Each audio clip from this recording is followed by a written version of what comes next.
Hello વિદ્યાર્થી મિત્રો, સ્વાગત છે તમારું આપણી યુટ્યુબ ચેનલ એક્સેલન્સ ક્લાસીસમાં। આપણે ભણ્યા છે ધોરણ 10 નું ગણિત અને ધોરણ 10 ના ગણિતની અંદર આપણે ભણવાનું છે ચેપ્ટર નંબર 8 ત્રિકોણમિતિનો પરિચય। આ ચેપ્ટરમાં આપણે પહોંચ્યા છે સ્વાધ્યાય 8.3 નો દાખલા નંબર 4 એની અંદર vi નો આનાથી આગળના 1 થી 5 એટલે i થી 20 સુધીના દાખલા આપણે ભણી ચૂક્યા છે અને સ્વાધ્યાય 8.2 અને 8.1 પણ આપણે ભણી ચૂક્યા છે અને એના સિવાયના સૂત્રોનો વિડિયો પણ આપણે બનાવેલ છે। જો તમે ન જોયો હોય તો પ્લેલિસ્ટમાં જઈને તમે જોઈ શકો છો। તો ચાલો આજે આપણે ભણીએ vi। તો અહીં vi માં શું કીધું છે તો કે આપણે નિત્યસમ સાબિત કરવાના છે। એની અંદર વર્ગમૂળમાં 1 sin a આખાના છેદમાં 1 sin a આ એક વર્ગમૂળમાં આપેલો છે ભાગ, એના બરાબર આપણે સાબિત કરવાનું છે sec a plus tan a। તો હવે તો કે સાબિતીના દાખલામાં બને ત્યાં સુધી આપણે જે ડાબી બાજુ છે એને sin cos માં ફેરવી અને જમણી બાજુ લાવી શકીએ છીએ, પણ અહીં sin આપણે પહેલેથી જ આપેલો છે। તો આપણે શું કરીએ તો કે જો અહીં આપણે થોડુંક અલગ કરીશું,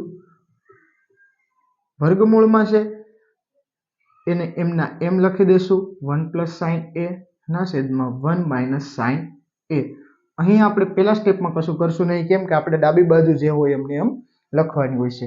આગળ હવે અહીં 1 sin a ના છેદમાં 1 sin a। હવે તમે જો તો આપણે sec અને tan લાવવાનો છે।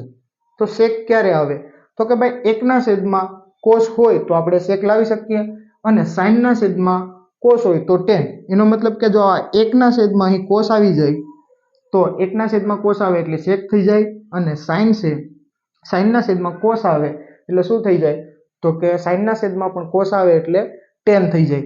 તો એનો મતલબ કે અહીં છેદમાં મારે cos લાવવાનો છે। તો કઈ રીતે તો કે ભાઈ અહીં પાછું વર્ગમૂળ પણ છે તો એ પણ દૂર કરવું પડશે। તો એનો મતલબ કે અંદર આપણે વર્ગ વાળું કંઈક લાવવું પડશે એટલે વર્ગ અને વર્ગમૂળ કેન્સલ થાય। તો આ જે નીચે આપેલું છે એવું ને એવી સંખ્યા વડે હું ગુણાકાર અને ભાગાકાર કરું એટલે એનો મતલબ શું થયો તો કે હું છેદનું સમયકરણ કરું। તો અહીં આ જે છે 1 માઇનસ છે તો એને કેમાં ફેરવી દેશું તો કે 1 પ્લસ, તો 1 sin a ના છેદમાં 1 sin a। અમે શું કર્યું તો કે છેદનું સમયકરણ, આવું આપણે 9મા ધોરણમાં શબ્દ ઉપયોગ કરતા હતા। છેદનું સમયકરણ કર્યું અથવા તો કરણી કર્યું, આપણે એવા શબ્દો પણ બોલતા હોઈએ છીએ। હવે અહીં ગુણાકાર કરીએ તો શું થશે તો કે ઉપર 1 sin a 1 sin a એટલે કે બંને સ્ટેપ સમાન। તો બંને સ્ટેપ સમાન હોય તો આપણે શું કરીએ તો કે આવી રીતે લખી શકીએ 1 sin a અને કૌંસમાં અને એનો વર્ગ। હવે છેદમાં તો કે 1 sin a 1 sin a એટલે કે એક વખત બાદબાકી છે અને એક વખત સરવાળો, તો એનું સૂત્ર શું થાય તો કે a નો વર્ગ માઇનસ b નો વર્ગ। તો a નો વર્ગ એટલે કે 1 નો વર્ગ 1 માઇનસ b એટલે કે sin વર્ગ a। કઈ રીતે કર્યું તો કે આના માટેનું અહીં કારણ લખી દઉં છું। શું કારણ છે તો કે અહીં કારણ એવું છે કે a b અને a b બરાબર શું તો કે a નો વર્ગ માઇનસ b નો વર્ગ। તો અહીં ખ્યાલ પડ્યો શું તો કે ભાઈ આ નીચે કેમ આવ્યું, ઉપરનું તમને ડાયરેક્ટ ખબર પડશે કે બંને સેમ નો ગુણાકાર તો સરખી સંખ્યાનો ગુણાકાર એટલે એનો વર્ગ, અને નીચે તો કે a b a b તો એનો વર્ગ માઇનસ b નો વર્ગ। હવે તમને ખ્યાલ હશે કે 1 sin વર્ગ a એના બરાબર શું લખી શકીએ તો કે પેલું નિત્યસમ યાદ કરો તો તમે કહેશો કે sin નો વર્ગ cos નો વર્ગ બરાબર 1। તો એમાંથી cos ને કરતા કરો તો sin સામેની સાઈડ જાય તો 1 sin વર્ગ a એટલે કે અહીં તમે શું લખી શકો cos લખી શકો। તો અહીં જે છે એમ પહેલા લખી દે વર્ગમૂળમાં 1 sin a અને એના આખાનો વર્ગ છે એનું આપણે કશું કરશું નહીં, પરંતુ છેદમાં તો કે આ આખું શેમાં બદલાઈ જશે તો કે cosમાં, એટલે અહીં લખી દઈશું cos વર્ગ a અને કારણમાં શું લખશું તો કે sin વર્ગ થીટા પ્લસ cos વર્ગ થીટા બરાબર 1। તો આ વસ્તુ લખી દેશું બરાબર અહીં કારણ કે હવે તો કે હવે અહીં તમે જોશો એટલે આ વર્ગમૂળ અને આ વર્ગ બંને કેન્સલ, તો એ ઉપરનું થશે અને એવું ને એવું અને આપણે છેદને પણ વર્ગ આપવું પડશે, વર્ગમૂળ આપવું પડશે। તો એ પણ વર્ગમૂળ અને આ વર્ગ બંને કેવો થઈ જશે? કેન્સલ થઈ જશે, બરાબર. તો ઉપર ખાલી વધશે 1 પ્લસ સાઇન એ અને આખાના છેદમાં અહીં કોસ એ, બરાબર. અહીં તમને ખ્યાલ પડી ગયો હશે. જો ન ખ્યાલ પડ્યો તો ફરી એકવાર, આખા સ્ટેપનો વર્ગ, તો આ વર્ગમૂળ ઉપરનું પણ છે અને વર્ગમૂળ છેદનું પણ છે. તો બંનેને અલગ અલગ આપીએ તો જે આ ઉપરનું વર્ગમૂળ છે એ ઉપરના વર્ગ સાથે કેન્સલ થશે અને એ વર્ગમૂળ આપણે અહીં નીચે આપ્યું હશે તો અહીં કોસ વર્ગ છે એનો પણ વર્ગમૂળ શું થઈ જશે? તો કે કોસ એ એટલે કે વર્ગ અને વર્ગમૂળ કેન્સલ થશે. એમ ન સમજાય તો 1 પ્લસ સાઇન વર્ગ એનો વર્ગ છે તો એનું વર્ગમૂળ કાઢીએ એટલે શું? તો કે વર્ગ દૂર થઈ જાય અને 1 પ્લસ સાઇન એ વધે અને છેદમાં પણ કોસ વર્ગ એ છે એનું વર્ગમૂળ કાઢો એટલે શું આવે? તો કે કોસ એ. હવે 1 છેદમાં કોસ એ લખી શકું, કેમ? તો કે પ્લસ થી અલગ છે, બંનેના છેદમાં પણ હશે તો કે હા, એટલે 1 પ્લસ કોસ 1 છેદમાં કોસ એ અને પ્લસ અહીં સાઇન એ ના છેદમાં શું થશે? તો કે કોસ એ. તો 1 છેદમાં કોસ એ, તો 1 છેદમાં કોસ એ એટલે શું થાય? તો કે સેક એ અને પ્લસ સાઇન ના છેદમાં કોસ, તો સાઇન ના છેદમાં કોસ એટલે શું થાય? તો કે tan. તો જોઈ શકો અહીંયા આપણો જવાબ આવી ગયો.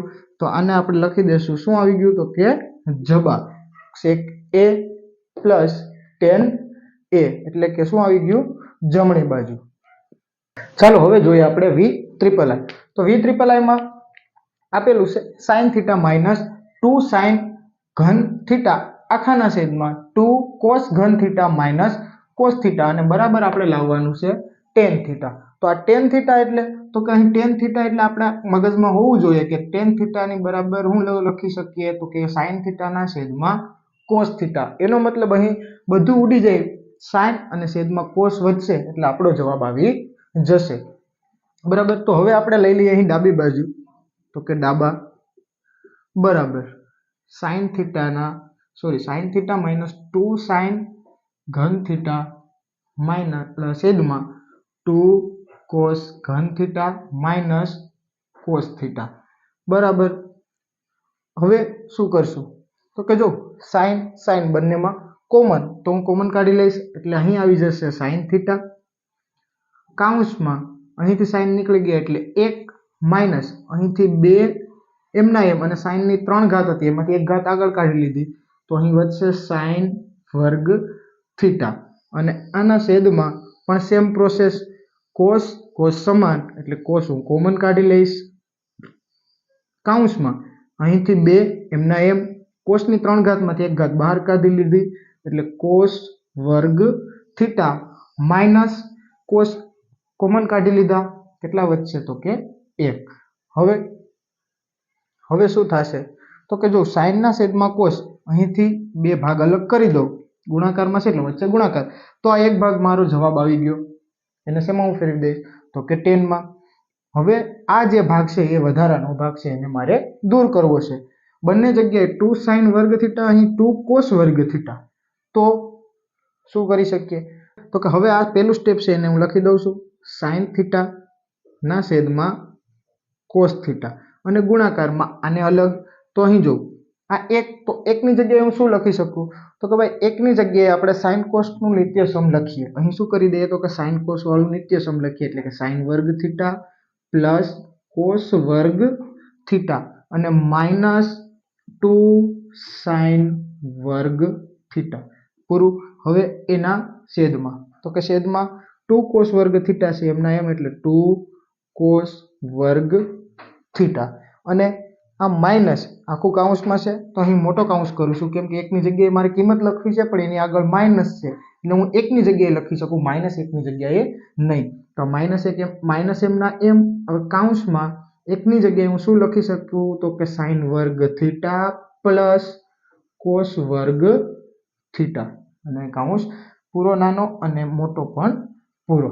હવે sin ના છેદમાં cos એમને એમ રહેવા દેશું એટલે કે sin થીટા છેદમાં શું લખી દઈએ? cos theta.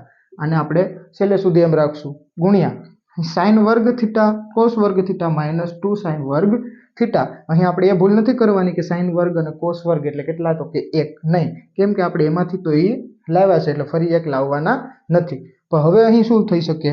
તો કે અહીં sin ની 2 ઘાત અને અહીં પણ sin ની 2 ઘાત, પણ અહીં 2 વખત સાઈનની 2 ઘાત છે અને અહીં કેટલી વખત તો કે કંઈ ન હોય તો 1 વખત એટલે કે અહીં 1 વખત અને અહીં -2 એટલે કે 1 - 2 એટલે કેટલા આવશે તો કે -1 આવે એનો મતલબ કે સાઈનમાંથી સાઈનની 2 ઘાત બાદ કરો 2 વખત સાઈનની 2 ઘાત એટલે 1 વખત સાઈનની 2 ઘાત વધશે પણ કેવી માઇનસ એટલે કે પ્લસ માઇનસ માઇનસ એટલે બાદબાકી કરવાની ને 2 મોટા એટલે કેવો જવાબ આવે તો કે માઇનસમાં તો અહીં શું વધે તો કે પેલું કોસ વર્ગ એમનું એમ એટલે કોસ વર્ગ થીટા પછી મોટા નિશાની એટલે માઇનસ સાઈનના વર્ગમાંથી અહીં 1 છે એમાંથી 2 કાઢો એટલે 1 જ વધશે તો 1 વખત એટલે 1 નહીં લખીશું ખાલી લખીશું સાઈન વર્ગ થીટા અને આખાના છેદમાં 2 કોસ વર્ગ થીટા આ માઇનસ અંદર આપવું એટલે સાઈન કેવા થઈ જાય તો કે સાઈન થઈ જાય માઇનસ એટલે સાઈન વર્ગ થીટા અને આ પ્લસ છે તો પ્લસ માઇનસ થઈ જશે તો કે માઇનસ કોસ વર્ગ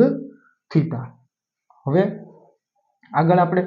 આગળ તો કે સેમ ઉપરથી એવી જ રીતે 2 કોસ વર્ગ થીટા એમાંથી માઇનસ કોસ વર્ગ થીટા તો અહીં 2 પ્લસ છે એમાંથી આ 1 વખત કોસ વર્ગ બાદ થશે તો કેટલા વધશે 1 વખત તો આગળ જે છે એ સ્ટેપ એમના એમ એટલે કે સાઈન થીટાના છેદમાં કોસ થીટા એના ગુણાકારમાં ઉપરનું સ્ટેપ કોસ વર્ગ માઇનસ સાઈન વર્ગ એ પણ એમના એમ એટલે કે ભાઈ કોસ વર્ગ થીટા માઇનસ સાઈન વર્ગ થીટા કૌંસમાં એના છેદમાં અહીં આ ભાગ પણ આખો કૌંસમાં રાખી દઈએ 2 કોસ વર્ગ થીટા માઇનસ કોસ વર્ગ થીટા એટલે અહીં કોસ વર્ગ કેટલી વખત વધશે તો કે ભાઈ 1 વખત એટલે લખી દો કોસ વર્ગ થીટા અને હવે માઇનસ સાઈન વર્ગ થીટા તો અહીં શું વધશે માઇનસ સાઈન વર્ગ થીટા બરાબર અહીં ખ્યાલ પડ્યો તો કે 2 કોસ વર્ગ થીટા માઇનસ કોસ વર્ગ થીટા એટલે 1 વખત વધશે હવે અહીં જોશો તો ઉપર નીચે બંને કેવા સ્ટેપ છે